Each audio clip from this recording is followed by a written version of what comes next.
محبت کے نام پر انہیں پھانسنا، یہی تو وہ ساری چیزیں ہیں جو امام غزالی کہہ گئے تھے۔ تم اگر خاموش رہے ناموس رسالت پر تو ہر ایک کے گھر کی عزت خطرے میں آ جائے گی۔ تم اپنی عزت چاہتے ہو تو رسول کی عزت کی بات کرو، اگر اپنے خاندان کی حفاظت چاہتے ہو تو ناموس رسالت کی حفاظت کی بات کرو۔ اگر وہ عزت سلامت ہے تو ہم سب کی نسلیں بھی سلامت ہیں۔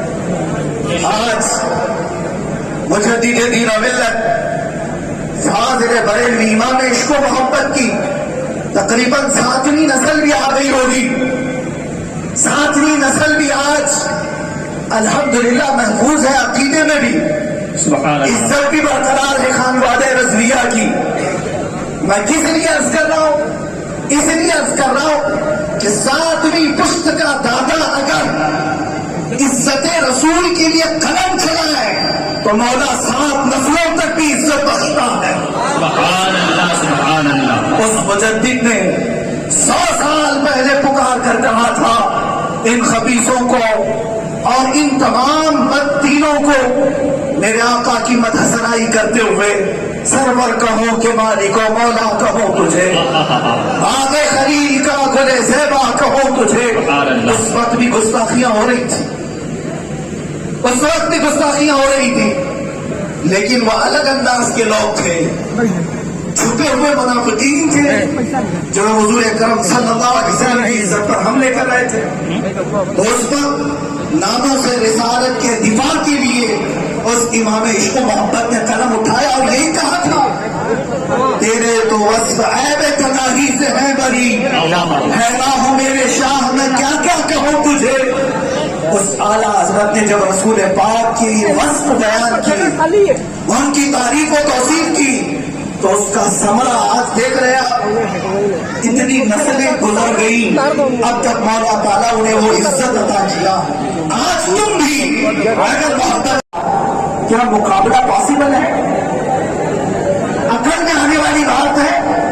ایک طرف 82 اور ایک طرف 22,000 مقابلہ ہوا، بظاہر شہدائے کربلا اہل بیت قتل ہوئے، کاٹے گئے، پیٹے گئے، ٹکڑوں میں بکھر گئے، دنیا نے دیکھا ان کے چہرے گردآلود ہوئے، غبار سے آتے ساری چیزیں، لیکن پھر بھی قرآن ان کے متعلق کہنے لگا وَلَا تَقُولُوا لِمَنْ يُقْتَلُ فِي سَبِيلِ اللَّهِ أَمْوَاتٌ، یہ جو اللہ کی راہ میں مارے گئے یہ مردہ نہ کہنا، بل احیاء وَلَٰكِن لَا تَشْعُرُونَ، بلکہ وہ زندہ ہے تمہیں اس کا شعور نہیں۔ میرے عزیزوں، آج صدیاں گزر گئی، تقریباً 1400 سال کے قریب عرصہ گزرنے کو آ گیا۔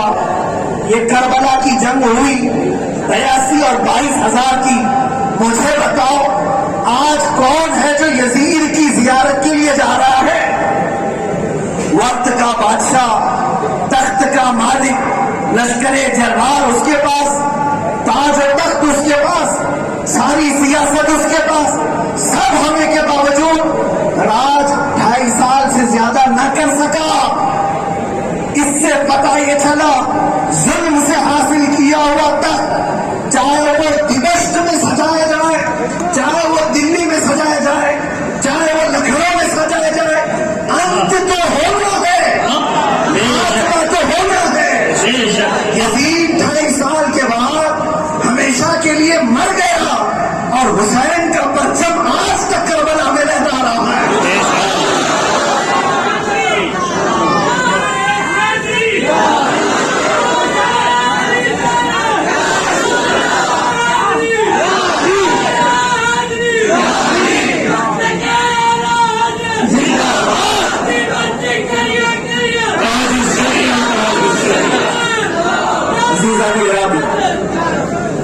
بات سمجھنے کی ہے، ظلم کا خاتمہ ہونے کو ہے، ظالم اپنے پنجے زیادہ دن تک دراز نہیں کر سکتا، چاہے وہ تخت ظلم کے ساتھ کہیں پر بھی قائم کیا گیا ہو، خاتمہ ہونا ہے اور فتح اسی کی ہوگی، کیونکہ قرآن بابا کے دعا نے اعلان کیا وَقُلْ جَاءَ الْحَقُّ وَزَهَقَ الْبَاطِلُ إِنَّ الْبَاطِلَ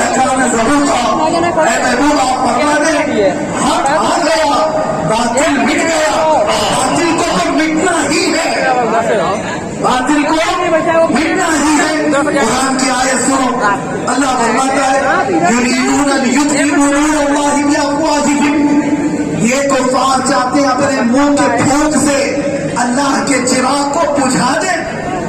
اللہ کا چراغ یہ روشن اسلام ہے، اس کو بجھانے کے لیے وہ اپنے پھونک سے کوشش کرتے ہیں، جیسے کوئی گوفے میں بیٹھ کر پاکھنڈی پکارتا ہے کہ ہم اسلام کا خاتمہ کریں گے۔ آج مدد مانگ ان سے، آج لے ان کی پناہ، آج مدد مانگ ان سے، پھر نہ مانیں گے قیامت میں اگر مان گئے۔ قیامت کے دن اگر تم اس دن تم مانو گے ہی، کیوں نہیں مانیں گے؟ فقط اتنا سبب ہے ان ایقاد بزم محشر کا کہ ان کی شان محبوبی دکھائی جانے والی۔ سبحان اللہ سبحان اللہ۔ ہر کوئی کہے گا محمد ہمارے ہیں، رسول پاک صلی اللہ علیہ وسلم کی شان ہر کوئی کہے گا، لیکن کمال اس کے لیے جو یہاں مان گیا۔ آپ مرنے سے پہلے اتنا ضرور کر کے جانا کہ قبر میں جاؤ تو حضور کو مسکراتے ہوئے دیکھ سکو۔ کہیں ایسا نہ ہو کہ بزرگوں نے فرمایا بعض وہ لوگ قبر میں آئیں گے جو مومن ہوں گے، مسلمان ہوں گے، لیکن قبر میں آئیں گے فرشتے ان کو تیسرا سوال کر رہے ہوں گے حضور کی طرف دکھا کر، ان کے بارے میں تو دنیا میں کیا کہتا تھا؟ یہ مسلمان مچل کر کے کہنا چاہتا ہوگا یہ اللہ کے رسول ہیں، یہ میرے آقا ہیں، یہ میرے داتا ہیں، لیکن بعض لوگوں کی قبروں میں یہ ہوگا کہ جب یہ مسلمان حضور کی طرف دیکھنے کی کوشش کرے گا میرے آقا قبر میں ہوں گے اور اپنا چہرہ پھیر لیں گے اور ارشاد فرمائیں گے خبردار میری طرف دیکھنا مت، اس لیے کہ دنیا میں تجھے میرا چہرہ پسند نہیں تھا، دنیا میں تجھے کسی اور کی عادت و اخلاق اچھے لگتے تھے۔ اے مسلمانوں آج سنبھل جاؤ، حضور پاک کے اخلاق کو نہیں اپناؤ گے تو قبر میں بھی پچھتاؤ گے، آخرت میں بھی پچھتاؤ گے۔ جن فلمی ایکٹروں کے پیچھے تم بھاگتے ہو، آج جن نوجوانوں نے اپنی زندگی کا مقصد ٹک ٹاک کو سمجھ لیا ہے، جن بچوں نے آج پب جی میں اپنی زندگی تباہ کر ڈالی ہے، انہیں پتہ نہیں موت تمہارے سروں پر لٹک رہی ہے۔ اسرائیل ہر دن گھر پر آتے ہیں ہر ایک، اور تمہاری موت جس دن آئے گی تمہیں باندھ کر لے جایا جائے گا، تمہاری ماں تمہیں گود میں رکھنے کو تیار نہیں ہوگی، روح نکلنے کے بعد تمہارا عزیز دوست بھی ایک دن سے زیادہ گھر پہ رکنے کو تیار نہیں ہوگا، وہ زمین کے نیچے دبا کر کے آئیں گے۔